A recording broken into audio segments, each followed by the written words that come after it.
pique. C'est un cap. Dis-je, c'est un cap. C'est une péninsule. C'est un nez qui occupe toute une salle. Cyrano de Bergerac joue depuis fin juillet à guichet fermé au Théâtre du Peuple de Busan. De la célèbre tirade à la scène du balcon, la pièce phare de la saison, adaptée par la compagnie Yanua et une dizaine de comédiens amateurs, séduit encore le public, plus d'un siècle après sa création par Edmond Rostand. J'aperçois la blancheur d'une robe d'été. Moi, je ne suis qu'une ombre, et vous qu'une clarté. En fait, j'aime beaucoup le Théâtre du Peuple de Busan.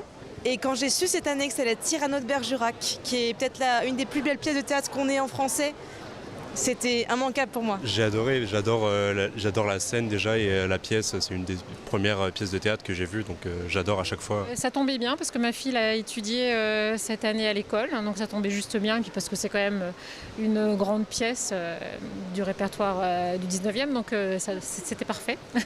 Sigy, Hercule, Savinien, de Cyrano, de Bergerac. Il y a plusieurs explications. D'abord, c'est un titre, Cyrano de Bergerac, qui semble-t-il est un peu dans la tête de tout le monde. Ça, on l'a un peu découvert. Et puis, c'est une pièce qui se marie tellement bien avec ce théâtre, qui est presque une scénographie en soi. Il y a, donc, les personnages passent dans la salle, dans les coulisses, sur les loges de côté, etc. Laissons le couple Cyrano-Roxane pour celui de Marguerite Duras et Yann Andrea. Dans un décor plus sobre et contemporain, la deuxième pièce de l'été raconte aussi un amour presque impossible. Je voudrais parler de Duras, c'est l'histoire du jeune compagnon de l'écrivaine avec qui elle a vécu ces dernières années dans la violence, l'ombre et la création. Parce que la signature du texte était tellement liée à la personne que je ne pouvais pas imaginer qu'elle ait une autre identité que celle-là. C'est quelqu'un qu'on ne croyait pas, on ne croyait pas en cet amour, on le pensait intéressé, on pensait que c'était un gigolo. Voilà.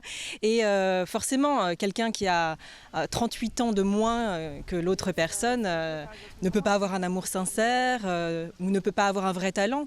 On l'a soupçonné aussi d'avoir publié des textes en son nom, mais qui en fait étaient écrits par Marguerite Duras. C'est ça, la singularité de ce spectacle, c'est aussi qu'à la base c'est une interview qui est devenue une cassette, qui est restée comme ça de nombreuses années, qui a été ressortie à la mort de Yann Andrea, qui a été retranscrite et éditée comme un texte. Et donc c'était une occasion parfaite pour nous de le prendre comme un texte de théâtre et d'en faire un monologue. En enlevant les questions de la journaliste, d'un seul coup on avait juste la parole de Yann Andrea qui d'un seul coup est libre de nous raconter seul toute cette histoire complètement folle. C'était il y a plusieurs années, j'avais 22 ans. Si le héros de la pièce est Yann Andrea, la voix de Duras, autoritaire, n'est jamais bien loin.